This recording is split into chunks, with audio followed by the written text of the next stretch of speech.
Bom dia, senador Paim. Bom dia aos demais. Em nome do setor transporte rodoviário de passageiros, nós queremos agradecer pela oportunidade do convite. Já tivemos a ocasião de estar em eventos do gênero, ainda antes da aprovação da Lei 12.619, e também participando de inúmeras reuniões com os diversos atores desse tema.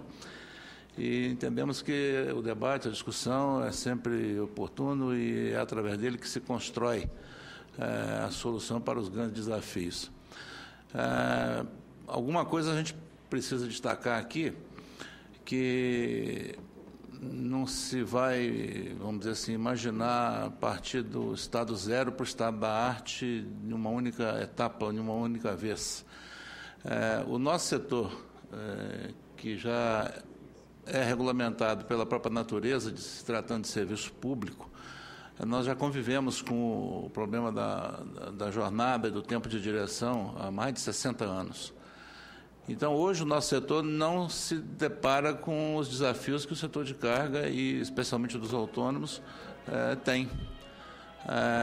Quando a lei foi aprovada, nós tínhamos sérias dúvidas de que aquele condicionamento lá de que a cada 4 horas deveria haver a parada, ou que no ponto final, enfim, para se cumprir a lei, deveria existir previamente uma infraestrutura. Essa infraestrutura não dependeria nem de trabalhadores, nem de empresários, é do setor público, que naturalmente, pela ordem instituída no país, infraestrutura é pública. E o que se viu foi o veto parcial da lei, e que acabou deixando de uma parte a obrigação de cumprir para empresários e trabalhadores, mas as condições indispensáveis para esse cumprimento ocorrer ficaram ausentes, né?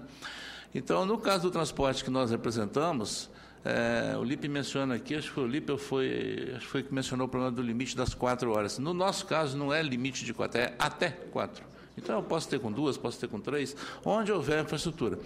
E o transporte rodoviário de passageiro, ele ainda é de maior abrangência na mobilidade rodoviária e intercidades no Brasil. Ele vem sendo exercitado desde que o Washington Luiz disse que governar era abrir estradas e que o Brasil optou pelo rodoviarismo há mais de 70 anos.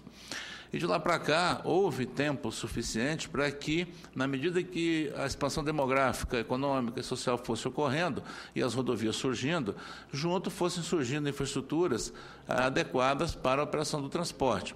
E claro que a prestação de transporte de passageiro é completamente distinta do transporte de carga, né? O motorista nosso, ele nunca sai longe da sua base mais de 8 horas. Ele sai de Brasília, o máximo que ele vai aqui é até Uberaba, e de lá ele volta para aqui. Enfim, ele está sempre, no espaço de 24 horas, ele volta em casa.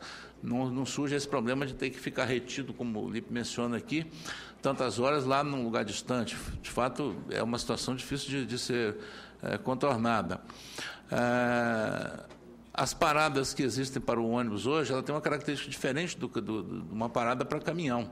Você imaginar que também nós estamos falando aí de um número de caminhões que é, no mínimo, umas 15 vezes superior à frota de ônibus no país, também é outro desafio enorme. Se pensarmos em grandes rodovias e se a cada 4 horas o motorista terão que parar, você tem que ter grandes pátios, grandes estacionamentos, e aí com toda a infraestrutura, com toda a segurança, com ponto para o refrigerado e tudo mais. Basta ir em Uruguaiana e em Foz do Iguaçu e verificar o que acontece lá, quando se tem que parar lá pela aduana.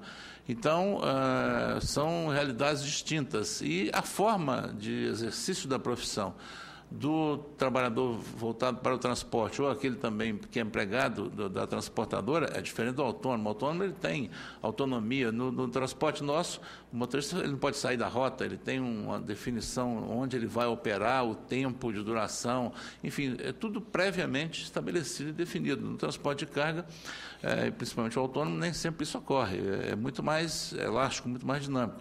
Quer dizer, são realidades operacionais distintas e demandas também completamente diferentes. Certamente que um estatuto que se está falando aqui, ele é algo muito abrangente. A nossa visão, juntamente com os trabalhadores, foi de que o nosso setor, que durante mais de 50, 60 anos conviveu na relação trabalhista usando por empréstimo toda uma legislação oriunda do segmento ferroviário, ele necessitava de uma definição para essa categoria que é muito importante na mobilidade do transporte de pessoas, que seguramente, em termos de valor, nós estamos falando de algo mais sublime que pode haver, que é a vida humana. Então, tudo que se puder fazer e todo o rigor que se puder aplicar para fazer a gestão dessa prestação de serviço é sempre bem-vindo, sempre válido e necessário.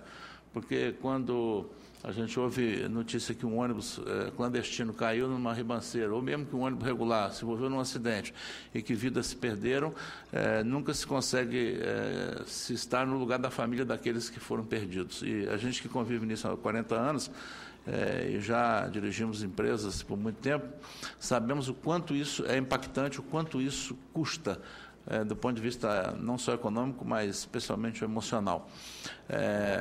O transporte, ele eu diria, impregnado de risco, em todos os sentidos. No momento que se movimentou um veículo, o risco está presente. E quanto mais cuidado, mais preparo esse profissional tiver, mais regras controladoras ele tiver para ajustar essa atuação, isso será sempre bem-vindo e sempre importante. Nós nunca divergimos disso daí.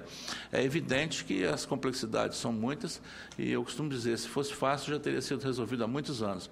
Essa infraestrutura necessária, que seria para chegar ao estado da arte, que eu diria, nesse aspecto, o setor de passageiros já tem, ela vai levar muito tempo para ser construída. O veto aplicado àquela lei de que as novas rodovias concessionadas deveriam ter a obrigação já de ofertar isso, acho que foi um retrocesso do que se discutiu, se negociou. Quanto à adequação das novas, podia-se pensar numa dilação, das antigas, aliás, uma dilação no prazo, mas simplesmente dizer não, quase que viabiliza a futura ou a médio prazo solução do problema. O fato é que alguma coisa diferente do que foi feito precisa ser feito se nós quisermos avançar e chegar nesse estágio que é o desejável de se ter essa infraestrutura, de oferecer as condições, porque no transporte de passageiro, onde o meu ônibus para lá para o motorista descansar, eu tenho que oferecer a ele um alojamento, um restaurante, toda uma infraestrutura para ele poder, de fato, descansar. Agora, o nosso auditor do trabalho vai apresentar um filme aí. Tem 26 horas para 2, só alguém que esteja movido por algum motivador diferente, que a gente sabe o que acontece, porque fisicamente é impossível resistir. Ele vai acabar morrendo como acabou morrendo. É lamentável, mas essa realidade ainda existe.